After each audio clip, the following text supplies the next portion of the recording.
కుండబెట్టినట్టు కొండపోచమ్మ సాగర్ దగ్గర నీళ్లు తెచ్చినాం, మొత్తం డబుల్ బెడ్రూమ్ ఇల్లు కట్టించినాం, ఎస్టీపీలు కట్టినాం. ఇప్పుడు రేవంత్ రెడ్డి చేసుడల్లా రిబ్బన్లు కటింగ్ చేయాలి తప్ప ఆయన చేసేదేం ఇల్లు కూలగొట్టే అవసరం లేదు. కానీ ఆయన ఏం చేస్తున్నాడో చెప్తా. మేము తీసుకున్నది మానవీయమైన ఆలోచన, హ్యుమానిటేరియన్ అప్రోచ్ లో కేసీఆర్ గారి ఆదేశం మేరకు మా ఆలోచన మూసీ మీద ఇది.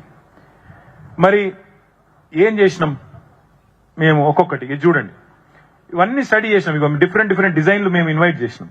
చేసి ఏ రకంగా చేయవచ్చు అంటే డిజైన్ కాంపిటీషన్ ద్వారా ఇన్వైట్ చేస్తే ప్రపంచ ప్రఖ్యాతి కలిగిన ఒక 10 డిజైన్ సంస్థలు వచ్చి డిజైన్లు కూడా ఫైనల్ చేసినాం. ఈయన కొత్తగా అది కూడా చేసి అక్కర్లేదు.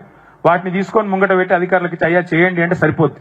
కొంపలు కూలగొట్టమని చెప్పాల్సిన అవసరం లేకుండా ఈ పని చేయొచ్చు. ఇవన్నీ కూడా ఆయనకు ఆల్రెడీ ఇచ్చినాం. గవర్నమెంట్ లోనే ఉన్నాయి ఇవన్నీ. ఇవి చూడండి ఒక్కసారి. ఇవన్నీ మూసీ తీరంలో కేసీఆర్ గారి ప్రభుత్వం చేసిన పనులు సుందరీకరణ. ఒక్కరికి కాకపోతే మా బ్యాడ్ లక్ ఏంటంటే మేము ప్రచారం ఎక్కువ చేసుకోలేదు. మేము ఈయన లెక్క డబ్బా కొట్టుకోలేదు. చేయని దాన్ని చేసినట్టు, ఉన్నదాన్ని లేనట్టు మేము చెప్పుకోలేదు. ఇవన్నీ చేసినాం. ఇవా నాగోల్ బ్రిడ్జ్ సుందరీకరణ చేసినాం, బేగంపేటలో చేశాము, గండిపేట ఈకో పార్క్. నిన్న రేవంత్ రెడ్డి గారు రిబ్బన్ కట్ చేసింది కదా కొత్తవాళ్ళు కూడా ఈకో పార్క్ అని, అది కూడా కట్టింది కేసీఆర్ ప్రభుత్వమే. 90% మేము ఉన్నప్పుడే పూర్తి చేసినాము. ఈయన కావాలని ఆపి 2 ఏళ్ళు ఆపి ఈయన చేసినట్టు పోజులు కొట్టి నిన్న వచ్చి రిబ్బన్ కట్ చేసిపోయినాడు. అది కూడా కొత్తవాళ్ళు కూడా ఈకో పార్క్ కూడా మూసీ సుందరీకరణ కార్యక్రమంలో భాగంగానే 85 ఎకరాల్లో ఆ రోజు కేసీఆర్ గారి ప్రభుత్వం ప్రతిపాదించిందే. అయితే ఇక్కడ ఒక సూటి ప్రశ్న రేవంత్ రెడ్డి గారికి, ప్రభుత్వానికి. ఇందాక కొంతమంది సోదరులు అడిగారు. నమామి గంగే అని కేంద్ర ప్రభుత్వం 2000 కిలోమీటర్ల గంగానది పరిధిలో నమామి గంగే అనే ప్రాజెక్ట్ స్టార్ట్ చేసింది. కానీ నమామి గంగే 2000 కిలోమీటర్లు. దానికి మొత్తం ప్రతిపాదించిన ఖర్చు 42,500 కోట్లు. అట్లాగే గుజరాత్ సాబర్మతి రివర్ ఫ్రంట్ అహ్మదాబాద్ లో దానికి ఖర్చు 7,000 కోట్లు. కానీ రేవంత్ రెడ్డి గారు చెప్పే ఖర్చు మరి ఎందుకు ఆయనే చెప్తున్నాను, నేను కాదు, 1,50,000 కోట్లు. మరి 2000 కిలోమీటర్లలో ఉండే గంగా నదికేమో 42,000 కోట్లు ఖర్చు అవుతే 55 కిలోమీటర్ల మూసీకి 1,50,000 కోట్లు ఖర్చు ఎందుకు అవుతుంది? ఇందాక మాట్లాడిన బాధితులు గాని మేం గాని ముఖ్యమంత్రి గారు చెప్పేది, అయ్యా నువ్వు మంచి పనులు చేస్తా అంటే మేము అడ్డుకోవడానికి మాకేమి, మేము ఈ నగర పౌరులం, ఈ రాష్ట్ర బిడ్డలం, ఈ రాష్ట్రం కోసం కష్టపడి మా నాయకుడు తన ప్రాణాలకు సైతం తెగించి కొట్లాడినవాడు, మేము వద్దనం. కానీ నువ్వు సుందరీకరణ పేరిట 1000 కోట్లు దండుకుంటాను నా కుర్చీని కాపాడుకోవడానికి, ప్రజలని డబ్బులతో కొనేయడానికి అంటే మాత్రం ఖచ్చితంగా ప్రజా సొమ్మును మాత్రం దోచుకుంటానంటే మాత్రం అడ్డుకుంటాం. అందులో అనుమానం లేదు. నేను ఇక్కడ ఒక్క మాట దయచేసి మీరు ఆలోచన చేయండి.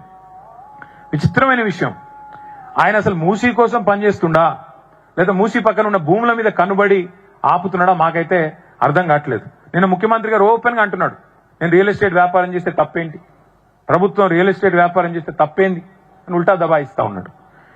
దేశవ్యాప్తంగా మేధావులు ఇవాళ అనుమానాలు వ్యక్తం చేస్తున్నారు. మేధా పాట్కర్ గారు ఆఖరికి విచిత్రమైన విషయం, ఏ గాంధీ గారి బొమ్మ పెడతానని ముఖ్యమంత్రి గారు అంటున్నారో ఆ గాంధీ గారి మునిమన్మడు తుషార్ గాంధీ చెప్తున్నాడు, అయ్యా మా తాతగారి పేరు, మా ముత్తాత గారి పేరు నాశనం చేయకు నువ్వు, ఆయన పేరు మాట్లాడకు నువ్వు, దయచేసి ఆయన పేరు చెప్పి నువ్వు కొంపలు కొల్లేరు చేయకు, అనవసరంగా ఆయనకు చెడ్డ పేరు తేకు అని గాంధీ గారి మునిమన్మడు కూడా మొత్తుకుంటున్నాడు. అయినా రేవంత్ రెడ్డి ఇంటలేడు. ఒక్కసారి నేను మీకు ఒక మాట చూపెట్టాలి. ఇది చూడండి. ఇవన్నీ ఆ రోజు మూసీ తీరంలో కేసీఆర్ ప్రభుత్వం చేసిన సుందరీకరణ. ఇందాక నేను చెప్పాను కదా, నాగోలు ఉప్పల్ మధ్యలో చేసిన అంబర్పేట మధ్యలో, ఇవన్నీ ఆ రోజు కేవలం 6 కోట్ల రూపాయలతో మాత్రమే, ఒక్క ఇల్లు కూలగొట్టకుండా కేసీఆర్ గారు ఇవన్నీ చేసి పెట్టారు. ఏదో గేటెడ్ కమ్యూనిటీ కాదు, ఇది ఉప్పల్ బగాయతు, నాగోలు, అంబర్పేట ప్రాంతంలో 5.5 కిలోమీటర్ల పరిధిలో 2 వైపులా కేసీఆర్ గారి ప్రభుత్వం ఆనాడు చేసిన సుందరీకరణ యొక్క ఫలితాలు మీ కళ్ళ ముందు ఉన్నాయి. మరి ఇది నువ్వెందుకు చేయలేకపోతున్నావు రేవంత్ రెడ్డి గారు నేను అడుగుతా ఉన్నా. మీరెందుకు మా మాదిరిగానే, మా ప్రభుత్వం మాదిరిగానే ఇల్లు కూలగొట్టకుండా ఎందుకు చేయలేకపోతున్నారు? అయితే ఈ మధ్యన ఇందాక చాలా మంది మిత్రులు బఫర్ల గురించి, FTL గురించి పాపం చాలా బాధగా, ప్రభుత్వమే చెప్పింది కదా